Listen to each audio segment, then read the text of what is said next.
Бүгінгі лекциямыздың темасы Америка тіл білімі деп аталады. Америка тіл біліміне өтпестен алдын тіл біліміндегі ұлыма структурализм ағымының Прага, Копенгаген мектептеріне қысқаша түсінік беріп өтуге тура келеді. Өткен ғасырдың орталарында Фердинанд де Сассюрдің тәлиматы пайда болғаннан кейін тіл менен сөйлеу, ішкі лингвистика, сыртқы лингвистика, тілдің таңбалық характері, тілдің жәмиеттік құбылыс екендігі хақында тәлиматлар текарында 19 ғасырдың ақыры 20 ғасырдың басында тіл білімінде структурализм ағымы пайда бола бастады. Яғни тіл белгілі бір система сипатында қаралып, оның құрамына кіретұғын элементлердің структурасы үйренілу мәселелері басталды. Бұл тарауда ең дәслепкі мектептердің бірі Прага лингвистикалық мектебі болып, ол мектептің текарлары 1929 жыллары салынған һәм 1939 жылға шейін 10 жыл давамында өнімлі түрде қызмет еткен мектеп болып табылады. Бұл мектептің текары уәкілдері Вильям Матезус, Николай Сергеевич Трубецкой, Роман Осипович Яковсон, Ян Мухаржовский, Гавранек һәм тағы басқалар болып табылады. Бұл мектеп уәкілдеріне текарға характерлі болған нәрсе, олар Фердинанд де Сассюрдің тәлиматындағы белгілі бір принциплерді басшылыққа алып, тілдің системалық характерде екендігі, оның структурасындағы элементтерді үйрену зәрулігі туралы тәлиматын басшылыққа алады, һәм диахрония, һәм синхрония мәселелерінде оның көзқарастарына қосылады.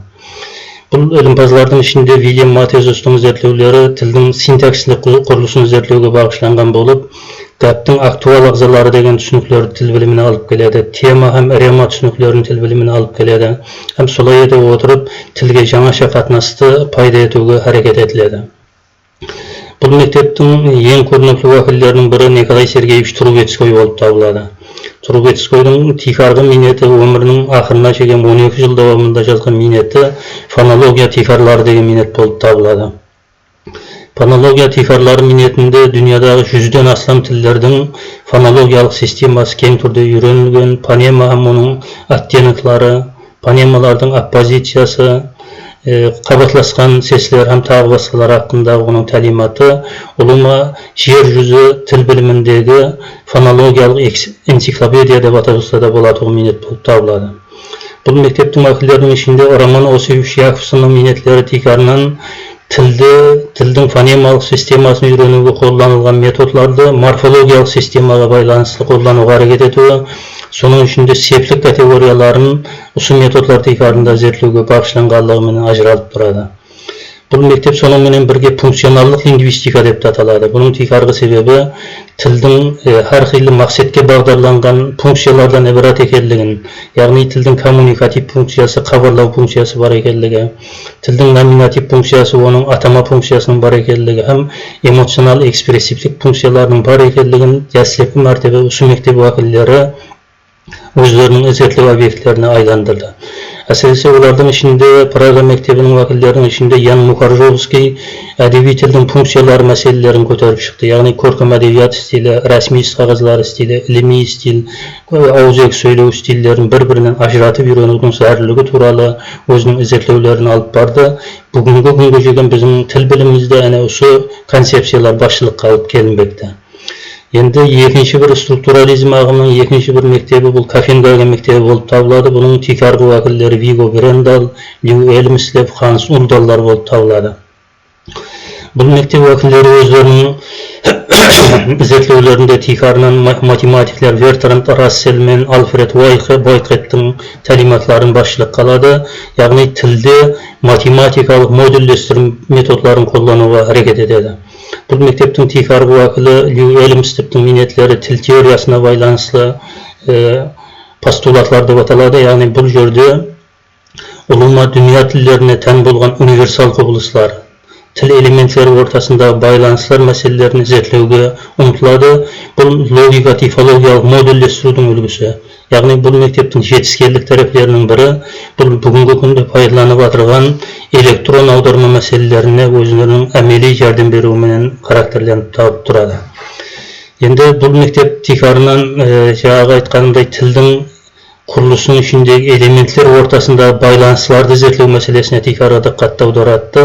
Тілдің мәнілік элементтер, мәнілік тарапына ондай диққат аударылмайды. Endi Amerika til bilimine kelетін болсақ, улума dünya жүзінде til бойынша ең дәслепкі білімлер біздің эрамыздан бұрынғы Индияда, Қытайда пайда болған болса, Америка материгінде 19 ғасырдың 70 жылдарына келген уақытта пайда бола бастағандығын көреміз. Америка тіл білімінің тикарғы уәкілдерінің бірі Уильям Дуайт Уитни болып табылады. Бұл кісінің зерттеулері тілдің жәмиеттік құбылыс екендігін көрсетуге бағышланған. Демек, бұл кісінің мына жерде тоқтамасақ ма? Слайдлар өтпей қалды. Слайдлар өтпей қалды.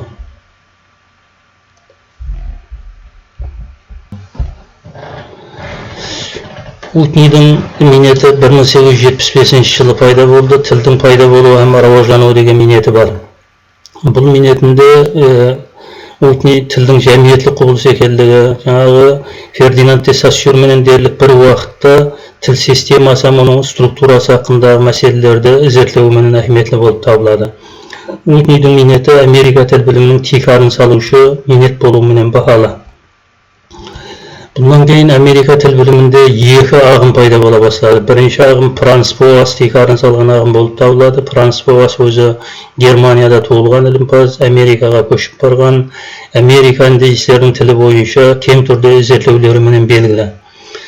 Франц Боастың минетлеріне характерлі болған тикарғы өзгешеліктердің бірі осы уақытқа шейін Хинди-Европа тіл білімінде қолданылып келген салыстырмалы тарихи метод Америка индеецтердің тілін зерттеуге жарамсыз деген пікірді бұл кісі білдіреді. Не үшін деген сұрауға, Хинди-Европа тілдерін бір-біріне салыстырып үйрену тикарында, 70-ке шамалас тілдерді салыстырып үйрену тикарында олардың келіп шығу тарихын анықтау мүмкін еді бұл метод тикарында. Енді Америка индеецтердің тілдері ол қайсы типке кіретұғылығының өзі де белгісіз. Сонда Америка индеецтердің тілдері бойынша жазылған жазба естеліктер жоқ. Сондықтан да бұл тілдерді зерттеуде Хинди-Европа тіл білімінде қолданылып жүрген осы уақытқа шейінгі ең тикарғы метод сипатында қолданылып келген салыстырмалы тарихи метод бұл тілдерді зерттеуге жарамсыз деген пікірді білдіреді. Һәм Америка индеецтердің тілдерін сол халықтың ойлауы менен, сана сезімі менен, психикасы менен бірлікте зерттеу керек деген көзқарасты алдыға ұсынады. Һәм өзінің бұл пікірлерін 1922 жылы жазылған Америка индеецтердің тілі бойынша қолданба деген минетінде баян етеді. Франц Боастың пікірлерін оның шәкіртлері тарапынан давам еттірілді. Оның ең көрнекті шәкіртлерінің бірі Эдуард Сефир болып табылады. Эдуард Сефир америкалы ілімпаз, Канадада жұмыс істеген, Америкадағы Чикаго университетін бітірген, Йель университетінің профессор лауазымында жұмыс істеген. Эдуард Сефирдің ең тикарғы минеті 1921 жылы жазылған тіл деген минеті болып табылады. Бұл минетінде дүния тілдерін жаңаша ол тифологиялық жақтан классификация жасайды. Тифологиялық классификацияның 3 аспектті істейді, һәм бұлар міне слайдларда көрінген бірінші, екінші, үшінші аспектілері. Эдуард Сефирдің енді жаңалықтарының бірі сол индеец қауымдарының мәдениеті менен бірге тілін байланысты зерттеу мәселесін ол көтереді. Яғни индеец қауымдарының мәдениеті менен тілін үйрену тикарында ол этнолингвистика деген ілімге тикар салады. Бұл кісінің де тикарғы минеті 1921 жылы жазылған тіл деген минеті болып табылады. Бенджамин Ли Уорф деген де ілімпаз бар. Бұл Эдуард Сефирдің пікірлерін және де тереңдестіреді. Яғни бұл кісі де Массачусетс технологиялық университетін тамамлаған. Америка индеецтерінің тілінің ішінен Хоpi тілі бойынша зерттеулермен ажыралып тұрады. Демек, бұл кісінің де зерттеулері этнолингвистикалық бағдардағы, яғни әрбір халықтың миллеттің тілі оның ойлауына, сана сезіміне, оның мінез құлқының қалыптасуына тәсір жасайды деген концепцияны ұсынады. Бұл кісі демек ойлаудың нормалары һәм мінез құлқ нормаларының әрқилы болуына тәсір етеді деген пікірлері бар. Бұл кісінің бір қызықты бір пікірі бар. Егер де дейді, ол айтады, Ньютон дейді, инглиз тілінде сөйлемей, ал Хоpi тілінде сөйлегенде еді дейді. Яғни Хоpi деген бұл индеец қауымдарының біреуінің тілі болып табылады. Жердің тартылу күші туралы Ньютонның заңы басқаша болған болар еді дейді. Һәм және бір жерінде ол өзінің минетлерінде жазады, бір тілден басқа тілге өту бір геометриялық системалар қатынастар системасының екіншісіне өтуіне сәйкес келеді. Яғни бұның мәнісі неден ibarat? Бұның мәнісі сонан ibarat. Демек, тіл ойлаудың қалыптасуына тәсір жасайды деген пікірді айтады. Демек, біз тіл арқылы ойлаймыз деген пікірді жасайды. Демек, тіл адамның мінез құлқының қалыптасуына да, сондай-ақ оның ойлауының да қалыптасуына һәм рауаждануына тәсір ететіндігі хақындағы пікірлерін ортаға қояды. Һәм тіл білімінде бұл кісілер этнолингвистика тарауына текар салып, қазіргі уақыттағы лингвокультурология деген тіл білімінің жаңа тарауының текарын салушылар есептелінеді. Америка тіл білімінде екінші бір бағдар бұл Леонард Блумфилд текарын салған бағдар болып табылады. Бұл Леонард Блумфилд Америка тіл біліміндегі ең бір көрнекті уәкілдерінің бірі.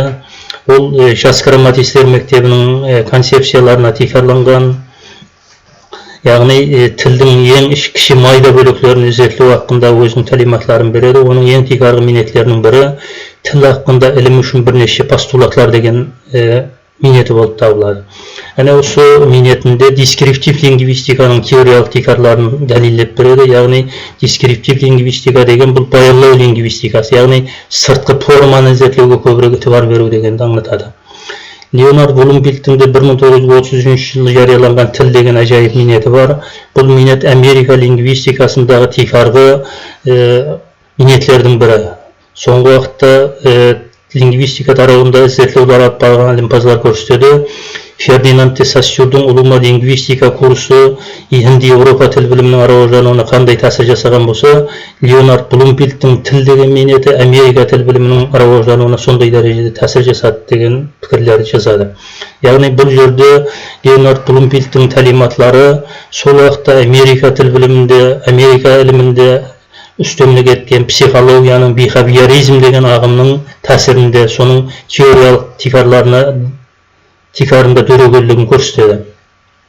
Енді бұл кісінің шәкіртлерінің ішінде ең бір таланттыларының бірі Зеллин Каррис болып табылады. Зеллин Каррис деген ілімпаздың 1951 жылы структуралық лингвистика метод деген бір ажайып минеті бар. Бұл минетті ұлыма дескриптив лингвистиканы методологиялық жақтан текарлаған минет есептелінеді. Бұлардан басқа да Трейдердің минетлерін көрсетуі мүмкін, Шарлз Хоккеттің минетлерін көрсетуі мүмкін. Бұлардан басқа да Бернанд Блоктың минетлері осы Леонард Блумфилд текарын салған ағымның ең көрнекті уәкілдері болып табылады.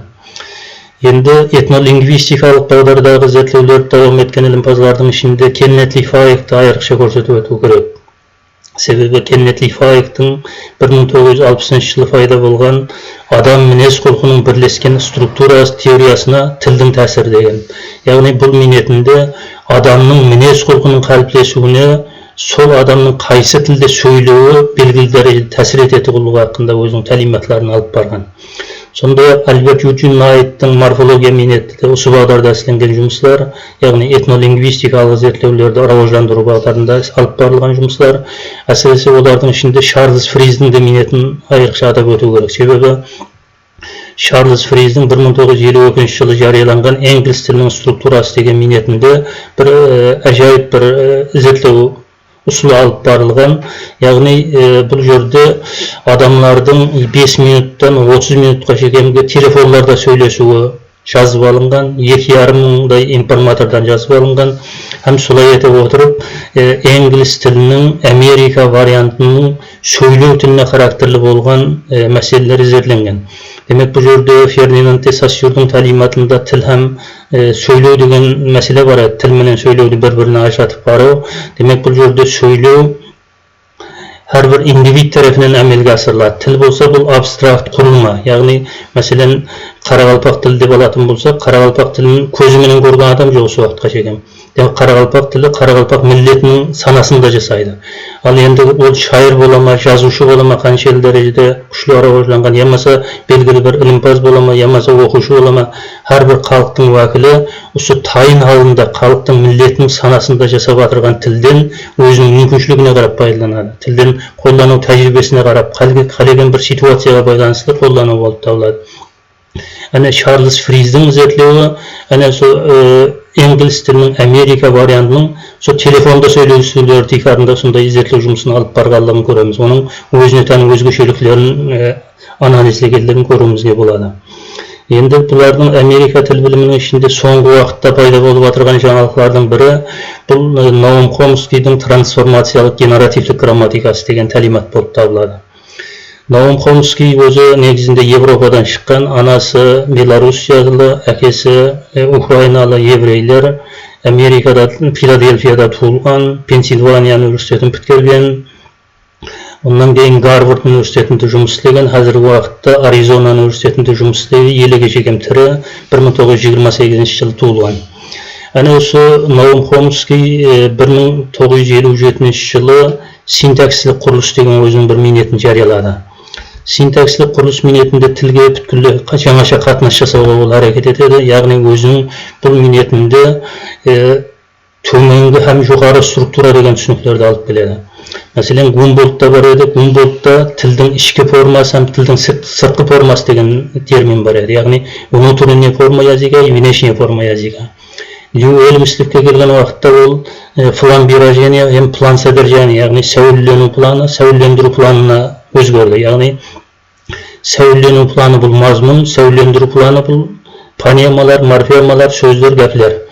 Енді бұл жерде Ноум Хомскийдің төменгі структура дегені бұл ядролық гәплер. Ең дәслепі төменде пайда болатығын, адамның санасының, ақыл ойының ең төмен қатылымдарында пайда болатығын пікір, ол белгілі бір ядролық гәп түрінде пайда болады. Әне сол ядролық гәпті жоғары басқышқа алып шыққан уақытта трансформа гәп пайда болады. Яғни ол гәп трансформация жасалады, бір ядролық гәптің тихарында бірнеше трансформация жасалған гәплерді пайда ете беру мүмкіншілігіне ие. Әне осы мәселелерді компьютер системасында, математикалық модельдестіру тихарында бұл зерттеуге әрекет етеді. Мұның дәслепкі минетлері сол уақыттағы замандас тілшілер тарапынан бір қанша сынға да ұшырайды. Бірақ та бұл кісі өзінің концепцияларында давам еткен халда 1962 жылы синтаксистік теория мәселелеріне, семантика мәселелеріне диққат аударады. Һәм 1972 жылы тіл һәм ойлау деген минет жазады. Хабарыңыз бар, мен бұрынғы лекцияларда да сіздерге айтып едім, Александр Афанасьевич Потебняның да тіл һәм ойлау деген минеті бар. Ол 1862 жылы жазылып еді. Ноум Хомскийдің бұл минет 1972 жылы жазылып жатыр. Демек, бұл минетлерде ол өзінің генератив трансформациялық грамматикасын баярлауға ұмтылады. Енді бұл кісіндегі бір азырақ жаңалық өзінің алдыңғы Америка тілшілеріне қарағанда өзгешелік. Бұл кісі енді семантика мәселелеріне азырақ диққат аударып бастайды. Бұл кісінің және де бір айтқан жақсы бір концепциялардың бірі бар, айтқан теориялық пікірлерінің бірі бар. Оны өзінің 1966 жылы жазылған картезиан лингвистикасы деген минетінде баян еткен. Яғни тіл менен, нәресте менен тілдің бірге туылатындығы хақында концепция болып табылады. Бұның теориялық тикары француз философы Рене Декарттың нәресте менен бірге идеялардың бірге туылатындығы хақында пікірлері бар еді уақытында. Әне сол пікірде енді ол аралажанда отырып, әрбір туылған, жаңадан туылған нәрестеде, балада сол өзінің ана тілін үйренудің структурасы бірге туылады деген көзқарастарды баяндайды. Демек, осы бағдарда да оның тіл біліміне бір қанша дәрежеде жаңалықтармен келіп отырғандығын көруімізге болады. Демек, ұлыма алғанда бұл Ноум Хомскийдің трансформациялық генеративтік грамматикасы Фердинанд де Сассио тәлиматларына, сондай-ақ Рене Декарттың тәлиматларына тихарланғандығын көреміз. Ноум Хомскийді және тілдік универсалия мәселесі де кең орын алған субстанционал универсалия, формал универсалия, яғни субстанционал универсалияда тілдің мәнілік тарапына диққат аудару мәселелері басланған. Ұлыма алғанда бұл Ноум Хомскийдің минетлері қазіргі Америка лингвистикасында ең соңғы тәлиматлардан болып табылады. Сонымен бүгінгі лекциямызды жұмақластырамыз. Енді бәріңізден өтініш болады. Қазіргі мәмлекетімізде енгізілген коронавирусқа байланысты карантин уақытларында үйлеріңізде қалып, көркем әдеби шығармаларды оқу, сонымен бірге интернетте Ноум Хомскийдің өзі 4 кітабы берілген. Әне сол кітапларды интернет арқылы тартып алу мүмкіншілігіңіз болса, интернет арқылы алып, бұл сондай ilmi минетлермен де танысып барғаныңыз жүдә мақұл болады. Себебі Бұл Ноум Хомскийдің соңғы минетлері соңғы уақытта тіл білімінің жаңа тарауларының қалыптасуына тикар салды, яғни когнитив лингвистиканың пайда болуына да тикарын салды. Яғни когнитив лингвистика тілді ажыралған алда алып қарамайды, ол инсанның психикасына, оның ойлау процесіне байланысты түрде зерттеу бойынша алып барылып отырған соңғы зерттеулер болып табылады. Диққатларыңыз үшін рахмет.